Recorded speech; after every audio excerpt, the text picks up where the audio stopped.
பேசுற, உனக்கு கை வேற தட்டுவாங்களா? அதனால அப்படி இல்லாமல் எங்களை வியக்க வைக்கிற ரசிகர்கள் தான் உண்மையில். ஏன்னா பேச்சு எப்ப வரும்னா ரசிச்சா தான் வரும். என் அன்பு தம்பி பட்டியலிட்டு காமிச்சார் கல்யாணத்துக்கு அப்புறம் எவ்வளவு கஷ்டம் இருக்குன்னு. சும்மா பேய் பிசாசுன்னு திட்டாரு, சிரிச்சுக்கிட்டே உட்காந்துருக்கிறியா, ஏன்னா உப்பு போட்டு சாப்பிடுறியா இல்லையா பண்ணி எல்லாம். என்னையெல்லாம் அப்படியே கேட்டு இருந்தாருன்னா நடைபயணமா நான் திருவண்ணாமலைக்கு போயிருப்பேன். ஆனா உங்க 2 பேரும் கேட்டுட்டு போயிருக்கிறாரு, ஞாபகத்துல வச்சுக்கிறோம். ஆனா ரொம்ப அழகா பட்டியலிட்டார். ஏப்பா நான் கல்யாணத்துக்கு முன்னாடி எவ்வளவு மகிழ்ச்சியா இருந்தோம். அம்மா அவளை விட ஒரு தியாகி இந்த பூமியில நீங்கள் பார்த்து விட முடியுமா? ஒரு அம்மா சொன்னார், என் கல்லறையில் என் மகனின் பெயரை பொறியுங்கள். ஏன் தெரியுமா? அங்கேயும் நான் அவனை சுமக்க ஆசைப்படுகிறேன் என்று சொன்னார். அப்ப செத்த பிறகு கூட ஒரு மகனை நேசிக்கிற ஒரு தாய் இருக்கிறாளே, கல்யாணத்துக்கு முன்னாடி தானே அந்த அம்மா வீட்டுக்கு வந்தா சோஃபால உட்கார்ந்து எந்திரிச்சு போறாளே, உங்க வீட்டு ஆளுங்க தானே அடுப்பங்கரை வரைக்கும் போறாங்கன்னு தன் ஆதங்கத்தை இல்ல, ஒட்டுமொத்த ஆண்களுடைய ஆதங்கத்தை அபு அவர்கள் வெளிப்படுத்தி இருக்கிறார். நான் அதை நோட் பண்ணி வச்சிருக்கேன். பதில் வரலன்னா உங்களுக்கு இருக்கு. ஆனா 7 ஜென்மத்துக்கு இதே வீட்டுக்காரர் தான் வேணும் அப்படின்னு எல்லாரும் கேட்போம். இம்மை மாறி மறுமையாகினும் நீ ஆகிய என் கணவனை யான் ஆகிய என் நெஞ்சிலே இருப்பவளை தமிழ் இலக்கியம் சொல்லுகிறது. ஒரு ஆண் கேட்பாரா கேட்க மாட்டாரா எனக்கு தெரியாதுங்க. ஒரு பெண் கேட்பான், 7 ஜென்மத்துக்கு இவர்தான் என் வீட்டுக்காரர். கடவுள்கிட்ட போய் எல்லா பெண்ணும் கேட்டவுடனே எல்லாருக்கும் எப்படி வரம் தர முடியும்? கடவுளுக்கு குழப்பம் வந்துருச்சு. நாரதர் கிட்ட கேட்டாரு, என்னப்பா எல்லா பெண்களும் 7 ஜென்மத்துக்கும் அதே வீட்டுக்காரர் தான் வேணும்னு கேக்குறாங்க, இது சரி வராதே அடுத்தடுத்து படைக்கிறதுக்கு அப்படின்னு. நாரதர் ஒரு யோசனை சொன்னார், இத போய் அந்த பெண்கள் கிட்ட சொல்லுங்க, இது தீர்ந்து போயிடும், பிரச்சனை தீர்ந்து போயிடும். கடவுளும் வந்து அந்த பெண்களை எல்லாம் கூட்டி வச்சு சொன்னாரு, 7 ஜென்மத்துக்கும் அதே வீட்டுக்காரர் உங்களுக்கு கொடுக்கறதுன்னு முடிவு பண்ணிட்டேன். ஆனா ஒரே ஒரு கண்டிஷன், அதே மாமியார் தான் 7 ஜென்மத்துக்கு வருவாங்க, பரவாயில்லையான்னாரு. எல்லா பெண்களும் கையெடுத்து கும்பிட்டுட்டு, வேணாம் சாமி, அவரும் வேணாம் அதுவும் வேணாம் அப்படின்ட்டு கிளம்பிடுச்சு. அதனால பிரச்சனை நிறைய இருக்கு அப்படின்னு ரொம்ப அழகாக பட்டியலிட்டு இருக்கிறார். இதற்கெல்லாம் பதில் சொல்வதற்காக கிண்ண சாதனையாளர் சேலத்தில இருந்து தொலைக்காட்சி புகழ் அன்பு மகள் ஐஸ்வர்யா உங்கள் பலத்த கைத்தட்டலுக்கு மத்தியிலே வருகிறார்.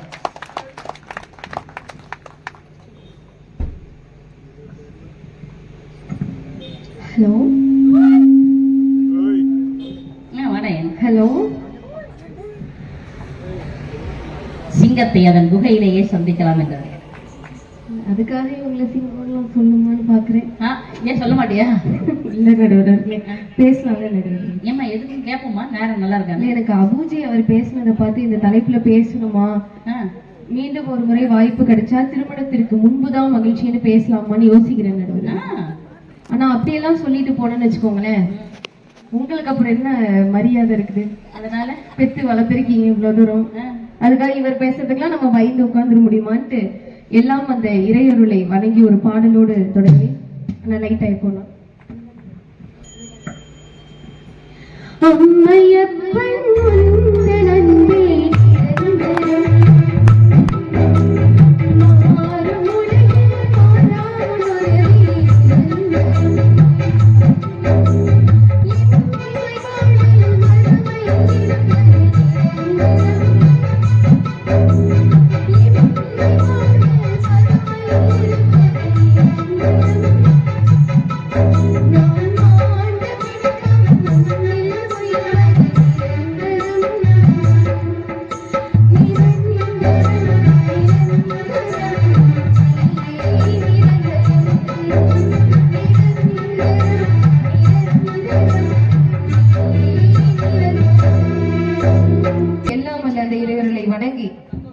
முறைப்படி தமிழன்னையை வணங்கி, நான் ரொம்ப இறங்குதுன்னா கொஞ்சம் ஏத்தி வைங்க சரிங்களா?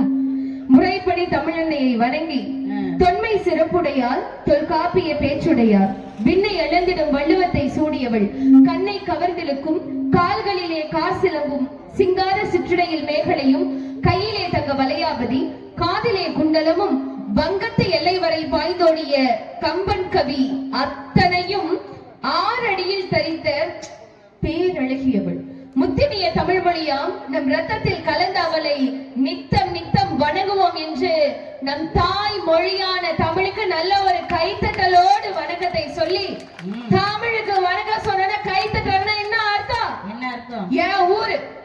அப்படியாமா? ஆமா, சொல்லவில்லை. ஏங்க இது சவுண்ட் குறைக்காதீங்க தலைவா. ஆமா, ஆனா நான் பேசும்போது இறங்குதுன்னா தயவு செஞ்சு குறைக்காதீங்க. நான் பிறவி ஊமை வேற.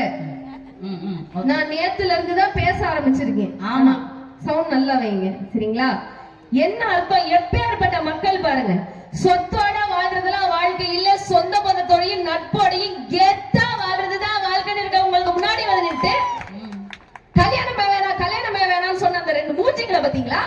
அவங்க கல்யாணம் பண்ணாங்களா இல்லையா கேளுங்க. என்ன கல்யாணம் பண்ணாங்களான்னு கேக்குறீங்க? இவருக்கு 2 அவருக்கு 3ங்க. என்னமா சொல்ற? ஆமா, குழந்தையா? போட்டு உடைச்சிருங்க. ஒரு பில்டப் கொடுக்க விடுறது இல்ல. ஜோக்கு செத்து 4 மணி நேரம் ஆச்சு. ஏங்க எப்பேற்பட்ட பசங்க இருக்கிறாங்க, ஆண் சிங்கங்கள் இருக்காங்க. இங்க வந்து கல்யாணம் வேணாம் இருக்கீங்க. முதல்ல ஆண்கள், இந்த ஊர் ஆண்கள்லாம் எப்பேற்பட்டவங்க தெரியுமா? சீன் போட்டுட்டு வந்தா அது பொண்ணுங்க, சீன் போட்டு வந்தா அது பொண்ணுங்க. அம்மா கஷ்டப்படக்கூடாதுன்னு அழுக்கான ஜீனை திரும்ப திரும்ப போடுறவங்க தான் நடுவுல பசங்க. ஃப்ரீ ஹேர் விட்டுட்டு வந்தா அது பொண்ணுங்க, ஃப்ரீ ஹேர் விட்டுட்டு லூஸ் ஹேர் விட்டு லூஸா வந்தா அது பொண்ணுங்க. ஃப்ரெண்ட்ஷிப்ப சாகுற வரைக்கும் விடாம இருக்கிறவங்க தான் நடுவுல பசங்க. இங்க வந்து நின்று கல்யாணம் பண்ணாத கல்யாணம்லாம் பண்ணாத கல்யாணம்லாம் பண்ணாத. நீங்க 2 பேரும் கல்யாணம் பண்ணீங்க, போய் தப்பக்கலத்துல விழுந்துறீங்களா? மூச்சைய பத்தியா அதுக்கு நீ கவலையே படாத, அடுத்து வர நம்ம புடிச்சு தள்ளிதான் போவோம்.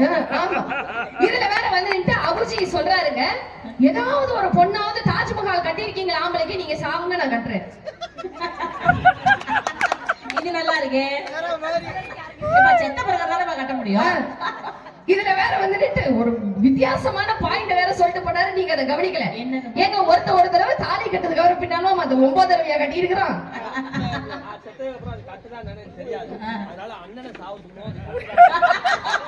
நல்லா கவனிச்சுக்கோங்க, டீமுக்குள்ளேயே சூனிய வைக்கிற குடும்பம்னா அதுதான் நடுவே. நான் கேக்குற ஒரு சூப்பரான தலைப்பு கொடுத்திருக்கீங்க, ஒரு செம்தியான நடுவர் உட்கார்ந்துருக்கீங்க. செம்தியா? ஆமா, பாக்குற பர்சனாலிட்டியா இருக்கிற வாய் தந்தா முனிசிபாலிட்டியா பேசு. நம்ம குடும்பமே காவாயில விழுந்த குடும்பம். ஏங்க அவங்க என்னோட அம்மாங்க, நம்புறீங்களா இல்லையா? எவ்வளவு சூப்பரா இருக்கிறாங்க. ஒரு நடுவரை பார்த்து வந்து இந்த நடுவர் நடுவுல இருக்காம பின்ன நடு தெருவிலையாங்க இருக்கு. இங்க பாருமா, நடுத்தெருல தான் இருக்கிறேன்.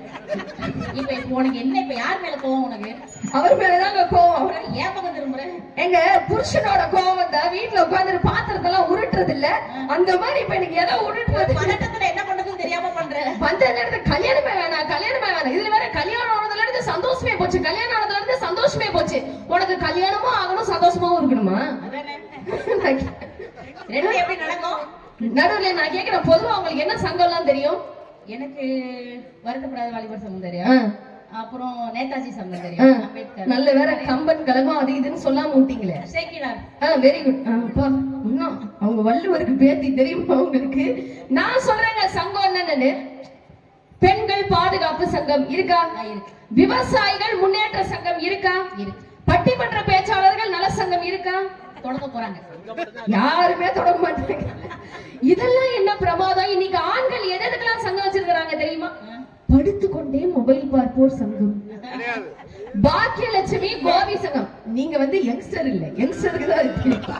பாக்கியலட்சுமி கோபி சங்கம், எதிர்நீச்சல் குணசேகரன் சங்கம். ஏமா இந்த இதெல்லாம் என்ன பிரமாதம் கேளுங்கன்னா, எங்க வீட்டு பக்கத்துல ஒரு குட்டி பையன் ஒரு சங்கம் வச்சிருக்கான். என்னன்னு கேளுங்க, நான் சொல்றேன். என்ன சங்கம்மா? நீ என்ன கேக்குறது, நான் என்ன சொல்றது?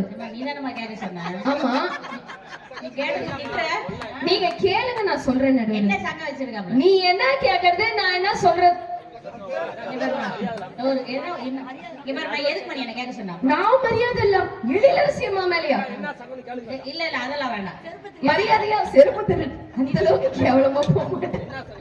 நீங்க என்ன சங்கம் கேளுங்க, நான் சொல்றேன். இப்ப கேட்டா அந்த பிள்ளை திட்டுது. சரி உனக்காக ஒரு வாட்டி கேக்குறேன், என்ன சங்கம்மா? நீ என்ன கேக்குறது, நான் என்ன சொல்றது? ஏங்க அவன் வச்சிருக்கிற சங்கத்துக்கு பேரு அதுதாங்க. நீ என்ன கேக்குறது, நான் என்ன சொல்றதுன்னு வச்சிருக்காங்க. அப்படி ஜாலியா இருந்துட்டு இருக்க. நான் கேக்குறேன், Facebookல ஒருத்தன் போஸ்ட் போட்டிருக்காங்க, எங்க ஆயா செத்து போயிட்டாங்க. நான் கூட வருத்தம் தான் பட்டேன், உங்களை மாதிரிதான் நானும் வருத்தப்பட்டேன்னு. அதுக்கு 300 பேர் லைக் போட்டுக்கிறோம். எதுக்கு? ஆயா செத்ததுக்கு. அந்த லைக்னா என்ன? லைக்னா என்ன? பிடிச்சிருக்கு, திருவள்ளுவருக்கு பேத்தி மாதிரி பிடித்திருக்கிறது, விரும்புகிறேன், காணுற்றேன் எல்லாம் சொல்லக்கூடாது. சிம்பிளா இந்த இவங்களுக்கு எல்லாம் புரியுற மாதிரி சொல்லுவோம். லைக்னா என்ன? பிடிச்சிக்குது. கேளு கேளுப்பா. ஒரே ஒரு சந்தேகம். ஆயா செத்ததுக்கு 300 பேர் லைக் போட்டானே, அந்த ஆயாவுக்கு எத்தனை பேர் லைக் போட்டாங்கிறது இப்ப ஏன் தெரியல அவர் ஆயா பின்னாடி சுத்தரபிக்கிறது ஆயாவை கூட விட மாட்டீங்களா நீங்க? எங்க தெருவுல ஒருத்தன் தூக்கு மாட்டிக்க போகும்போது எடுத்து போட்டான். அத ஒருத்தன் கீழே கமெண்ட் போட்டுறான், நான் தூக்கு போட்டுக்க போறேன் அப்படின்னு அவன் போட்டோவோட போடுறான். ஹாப்பி ஜர்னி மச்சான், என் தாத்தா பாட்டிலாம் கேட்டதான் சொல்லுவான்.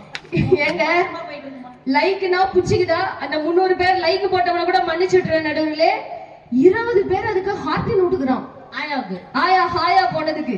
அப்படியெல்லாம் ஊர் சுத்திட்டு இருந்தவங்களை கல்யாணம் பண்ணி வச்சு சரி பண்ணா ஏங்க காஃபி குடிச்சாதான் காலை கடனை கழிக்க முடியும்னு சில பெரியவங்க இருந்தாங்க. நியூஸ் பேப்பர் படிச்சாதான் காலை கடனை கழிக்க முடியும்னு சில பெரியவங்க இருந்தாங்க.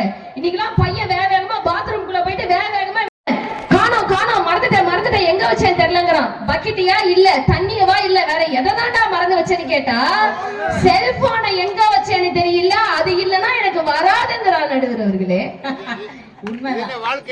இது சின்ன பசங்களுக்கு மட்டும் இல்ல, மாமாவுக்கும் அப்படிதான். மாமா எங்க அப்பா தான். ஏங்க இப்படி எல்லாம் ஊர் சுத்திட்டு இருக்க உதவாக்கரைகளை புடிச்சு கல்யாணம் பண்ணி வச்சு அழகு பார்த்தவங்களுக்கு எல்லாம் வலிக்குதா? காலை அடக்குனாதான் கல்யாணம், கல்ல தூக்குனாதான் கல்யாணம். இன்னைக்கு ஒரு தான் இவருக்குலாம் கல்யாணம் நடந்திருக்குமாங்க? அதே இவரை கூட ஒரு பக்கத்துல இருக்கிறவருக்குலாம் கல்யாணம் நடந்து கண்ணுக்குட்டிய பார்த்தாலே காலம். ஆமா ஏங்க இன்னைக்கு பிள்ளைங்க ரவுடி பேபியா தாங்க இருப்பான். அவங்கள சரி பண்றதுக்கு ஒரு கேர்ள் வேணுங்க லைஃப்ல. அதுக்கு எப்படி பாட்டுல கொடுத்தாங்க தெரியுமா?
காதல்னா என்ன?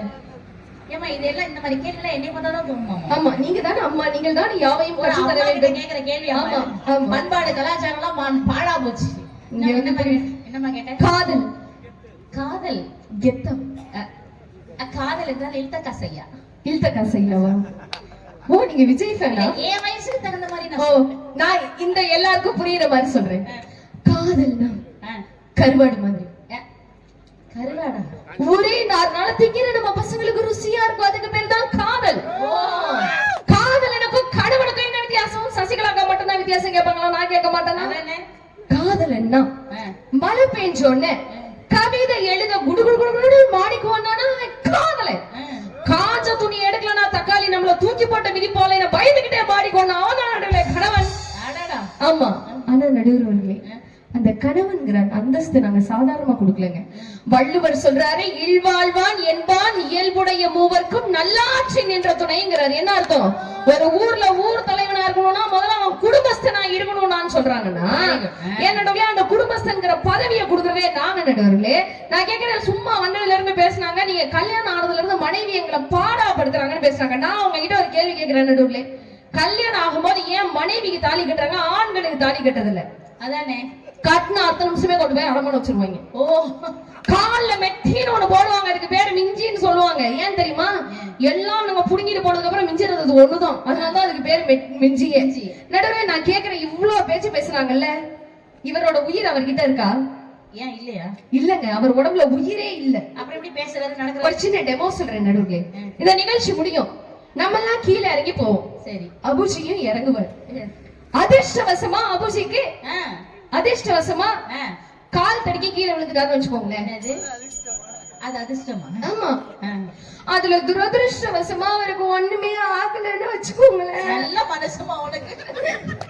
அப்ப என்ன நடுவுல சொல்லுவாங்க, அவர் பொண்டாட்டியோட தாலி பாக்கி அவரை காப்பாத்துச்சுன்னு சொல்லுவாங்களா? சொல்லுவாங்க. ஏங்க, ஒரு பெண்ணுக்கு கழுத்துல தாலி ஏறிய பிறகு இல்லங்க, நான் சாக்லேட் வாங்கி தரேன்.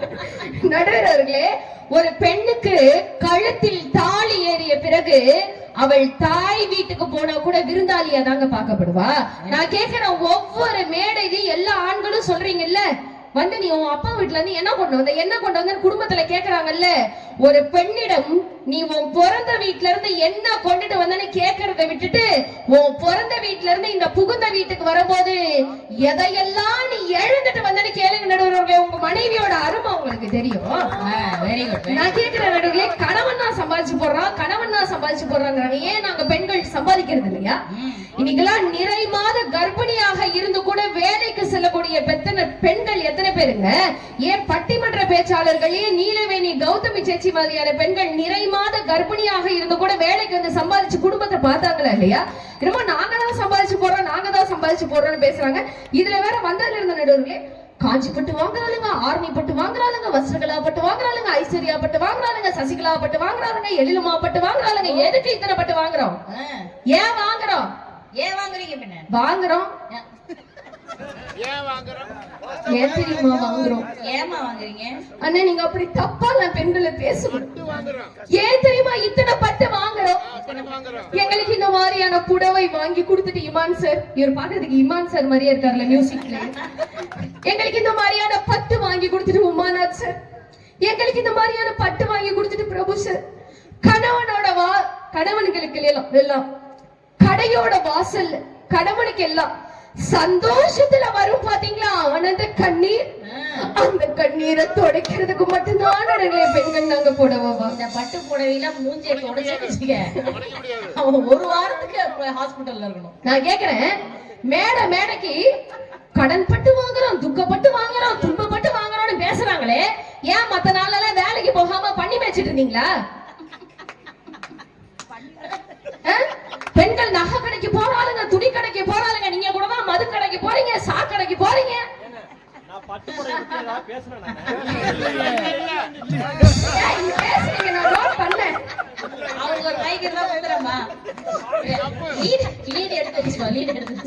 நீங்க முதல்ல உட்காருங்க, நான் உங்களுக்கு தாஜ்மஹால் கட்டுறேன், உட்காருங்க. தாஜ்மஹால் கட்டுற உட்காருங்க. இதுல வேற வந்துட்டு நடுவர்களே, உண்மையா சொல்றாங்க, பெண்கள் ஏன் தெரியுமாங்க நகை நட்டு வாங்குறோம்? அது ஏன் வாங்குறோம் சொல்ல மாட்டேன். அடகு வைக்கலாம் இல்லைங்க, அடகு கூட எதுக்கு தெரியுமாங்க வைப்போம்? கல்யாணம் ஆன கொஞ்ச நாள்ல இதுங்களுக்கு எல்லாம் கை கால் விளங்காம போயிடுச்சுன்னா, நல்ல வார்த்தை வாயில தப்பி தவறி வருதாமா, இந்த நகையை அடமானம் வச்சு இதெல்லாம் இதெல்லாம் உங்க கழுத்துல இருக்கிறது மாதிரி இருக்கிறத அடமானம் வச்சு அந்த உயிரை காப்பாத்துவ. ஆனா ஒண்ணுங்க, கொரோனா காலத்துல பலர் வீட்டுல பசியையும் பட்டினியும் போக்குனதே பெண்கள் காதலையும் மூக்குலையும் இருந்த சின்ன சின்ன நகைதாங்கிறத நம்ம மறந்துடக்கூடாதுங்க. என்ன பேசுறீங்க? பெண் புத்தி பின் புத்தின்னு சொல்லுவாங்க. ஏன் தெரியுமா சொன்னாங்க? பின்னால் வரக்கூடிய பிரச்சனைகளை முன்னாடியே யோசிச்சு அதற்கான தீர்வை தயாரிப்பவள் ஒரு பெண்ணுங்கிறதுனால்தான் பெண் புத்தி பின் புத்தின்னு சொன்னாங்க. நான் கேக்குறேன், வீட்டுக்கு வீடு சண்டை வருதுங்கிறாங்க. நான் ஒரு சின்ன எக்ஸாம்பிள்ல சொல்றேன், ஒரு சின்ன பஞ்ச்ல கவர் மட்டும் தான் பச்சு சொல்லுவாரா? உங்க பேக்கெட்ல இருக்க மொபைல் வைப்ரேட் ஆச்சுன்னு வச்சுக்கோங்களேன், அது மிஸ்டு கால்னு அர்த்தம். உங்க பேக்கெட்ல இருக்கிற மொபைல் வைப்ரேட் ஆச்சுன்னு வச்சுக்கோங்களேன், அது மிஸ்டு கால்னு அர்த்தம். மொபைல் வச்சிருக்க நீங்களே வைப்ரேட் ஆனீங்கன்னு வச்சுக்கோங்களேன், அது உங்க மிஸ்ஸஸோட கால்னு அர்த்தம். ஏன் கால் பண்ணும் போதெல்லாம் அவங்க செய்யற தவறுகளை நாங்க தட்டி கேட்போம். கொழுந்தியா கால் பண்ண எது வைப்ரேட் ஆகும்னு சொல்லி, ஆயா கொழுந்தியா மட விக்கிற பாட்டி மொத்தத்துல பொண்டாட்டி தவிர எல்லாரையும் உங்களுக்கு பிடிச்சிருக்குது. இதுக்குதான் பேச்சாளரா வராதிங்க. சண்டை வருதுன்னு பேசினாருங்க. முதலிரவுல கூட சண்டை நடந்துச்சுன்னு பேசினாரு. யார் வீட்டுல சண்டை வரல? ஆடியோக்கார் வீட்டுல சண்டை இல்லையா? இமான் சார் வீட்டுல சண்டை இல்லையா? உமாநாத் சார் வீட்டுல சண்டை இல்லையா? ஐயோ பாவம். வீடியோ எடுக்கிறவர் வீட்டுல சண்டை இல்லையா? பாவம். நம்ம நீலகண்டன் சார் வீட்டுல சண்டை இல்லையா? அபுஜி வீட்டுல சண்டை இல்லையா? நாளைக்கு அவர் வீட்டுல சண்டை தான் வராதா?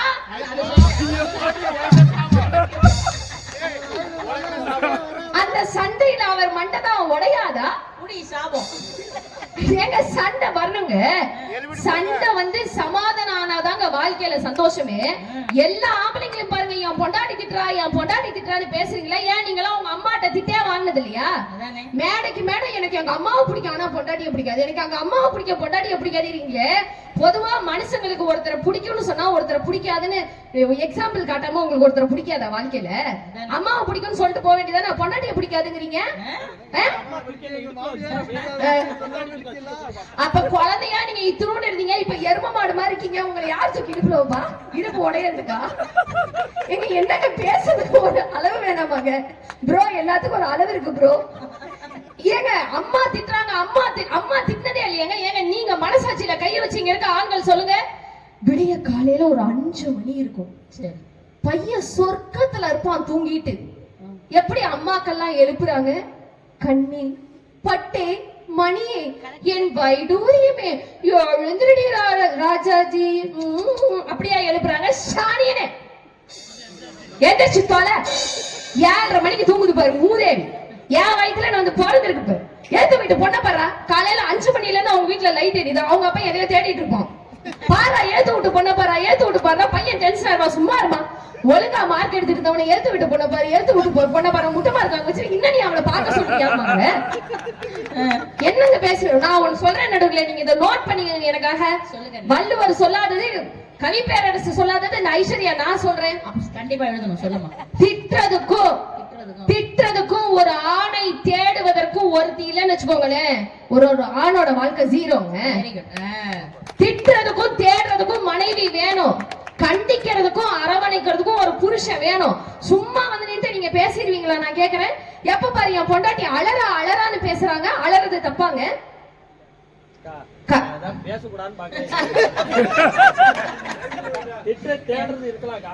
பாத்ரூம் போற போட மாட்டாங்க. ஒரு நாள் கூட்டு போய் உட்கார வைங்க, அடுத்த நாள் தேட மாட்டாங்க. ஏங்க நான் சொல்றேன், அழறது தப்பாங்க. உண்மையா சொல்றேன், எல்லா ஆண்களுக்கும் என் பொண்டாட்டி என்கிட்ட அழறான்னு நினைச்சு பெருமைப்படுங்க. ஏன் தெரியுமா? என் பொண்டாட்டி என்கிட்ட அழறா, வேற எவனையும் பார்த்து சிரிக்காம இருக்கான்னு சந்தோஷப்பட்டுக்கோங்க. வேற யாரையாவது பார்த்து சிரிச்சா நீங்க தோல்ல துண்டு போட்டு போக முடியுமா? மிஸ்டர் அபு கரையில தான் துண்டு போட்டுட்டு போனோம். ரிஸ்வானா எவ்வளவு லக்கி தெரியுமா? ரிஸ்வானா கிடைச்சதுக்கு நீங்க நீதான் பேசிருக்க. நான் அப்பயே சொன்ன மகாராஜன்ட்ட, இந்த பிள்ளைய கூப்பிட்டா என்ன தயவு செஞ்சு கூப்பிடாதீங்க, நான் வீட்லயே கலக்கலாம் அப்படின்னு. கேட்காம நீ போடா நம்ம ஊரு அப்படின்னு சொல்லி விட்டுட்டு பெரிய எனக்கு 3 பேர் நாங்க வந்திருக்கோம்மா, எங்களுக்கு 3 பேத்துக்கு ஒரே காசு தானே, நான் மட்டும் எல்லாத்தையும் நான் மட்டும் வாங்கணுமா? இவங்க 2 பேத்துக்கு கொடுத்துட்டு போ, இல்லாட்டி தயவு செஞ்சு இவங்க பேமெண்ட்ல பாதி எனக்கு நீங்க கொடுத்துருங்க.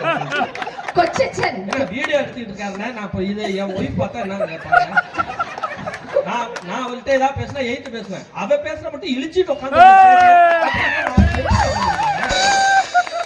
இங்க வந்து இதுகளுக்கு திட்டு வாங்கி வீட்டுல போய் பொண்டாட்டி திட்டு வாங்கி ஒரு ஆம்பளை எவ்வளவு கஷ்டத்தை. இப்ப இதுக்குதான் சொல்றோம், அதுக்குதான் நாங்க சொல்றோம். கொச்சச்சன் பாருங்க, கொச்சச்சன் அப்படின்னா என்னமா? சித்தப்பா. ஏங்க இப்ப நீ எவ்வளவு வேணா திட்டலாமா? ஒரு பெண் அழுதால் ஆணுக்கு பிடிக்காதுங்க, மனைவி அழுதால் எந்த ஒரு கணவனுக்கும் பிடிக்காது. ஆனால் எப்பேற்பட்ட கணவனை தெரியுமா ஒவ்வொரு மனைவிக்கும் பிடிக்கும்? அழகாய் பார்த்து கொள்ளும் கணவனை விட தன்னை அழவைக்காமல் பார்த்து கொள்ளும் கணவனை தாங்க ஒவ்வொரு பெண்ணுக்கும் பிடிக்கும். காதல் வரும்போது கட்டி அணைக்கும் அந்த கணவனை விட கண்ணீர் வரும்போது கையை இறுக பற்றும் ஒரு கணவனை தான் ஒவ்வொரு பெண்ணுக்கும் பிடிக்கும்னா, பெண்கள் அழுக கூடாதுன்னா நீங்க அழ வைக்காம இருங்க.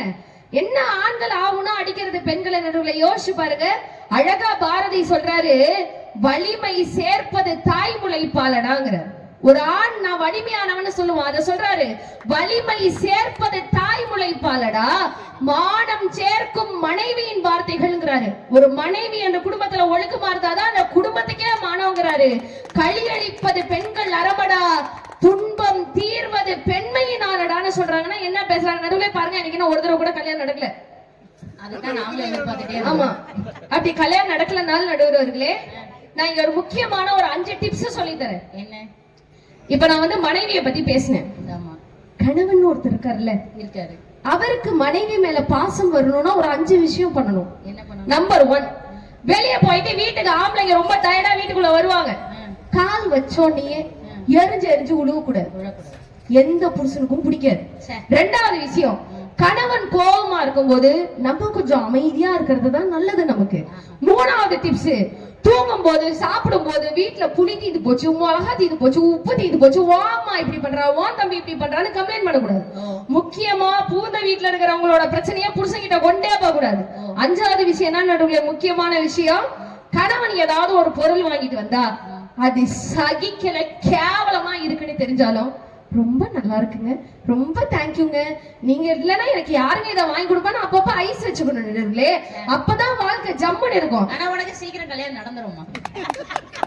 இந்த எதிர்பார்ப்புலாம் வச்சிருக்கேன். ஆனா நடுவர்களே, அவர் குடும்பத்துல எதுவும் பிரச்சனை பண்ணாதம்மா. நடுவர்களே, மனைவி கோபமா இருக்கும்போது கணவன் என்ன தெரியுமா பண்ணணும்? ஏற்கனவே காட்டுற அந்த அன்பை விட இன்னும் கொஞ்சம் கூடுதலா காட்டணுங்க. ஏன் தெரியுமா? மனைவியுடைய கோபமே கணவனோட அன்பு சரியா கிடைக்கலன்னு மட்டும்தான் நடுவுல இருக்கும். அந்த அன்புக்காக ஏங்குறவதாங்க மனைவி. முதல்ல மனைவியை எப்படி நடத்தணும்னு மிஸ்டர் அபு அவருக்கு தெரியுமாங்க? சொல்லி கொடுமா. தனி அறையில மனைவிய காதலோட நடத்தணுங்க. குழந்தைங்க முன்னாடி பாசத்தோட நடத்தணுங்க. சமுதாயத்துல கண்ணியத்தோட தலைவியா நடத்தணுங்க. உறவுகள் முன்னிலையிலயோ நண்பர்கள் முன்னிலையிலயோ மனைவிய மரியாதையா நடத்தணும். மொத்தத்துல முடியாத வேலையில தாயா நடத்தணும், கொஞ்சிற வேலையில சேயா இருக்கணுங்க. அப்பதாங்க ஒரு மனைவிக்கே பிடிக்கும்.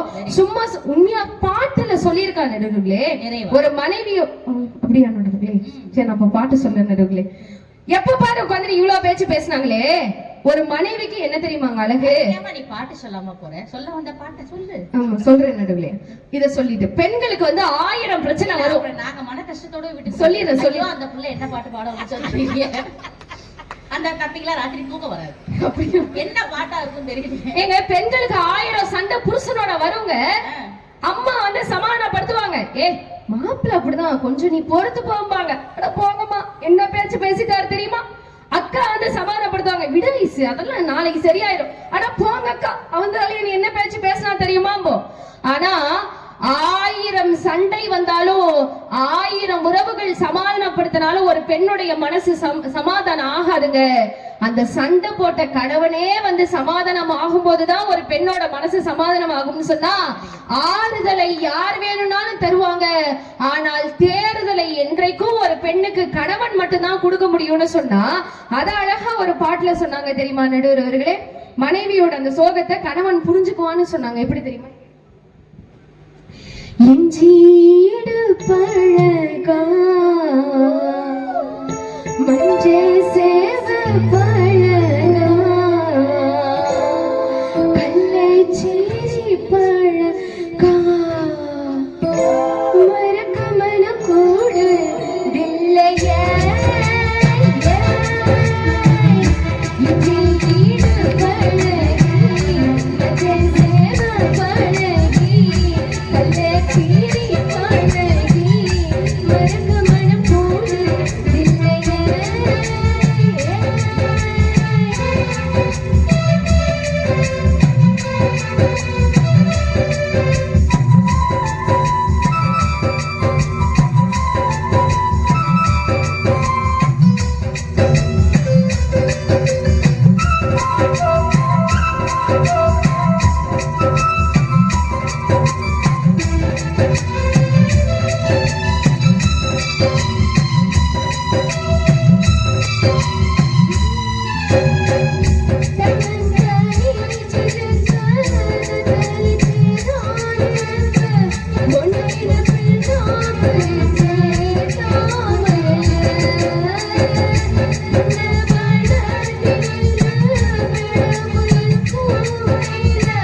உன்னோட வேதனைய நான்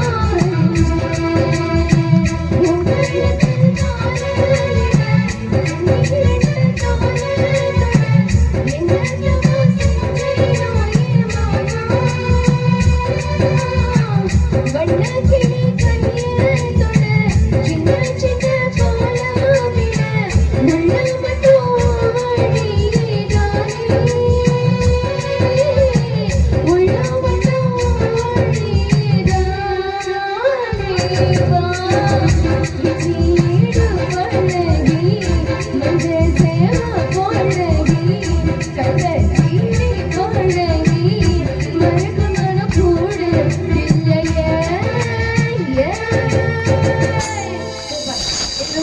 ஆகவே நேரமின்மை காலம் கருதி நடுவர்களே, அடுப்பங்கரையில உணவு வேவதை விட அதிகம் வெந்து கொண்டிருப்பால் உங்களோட மனைவிங்க.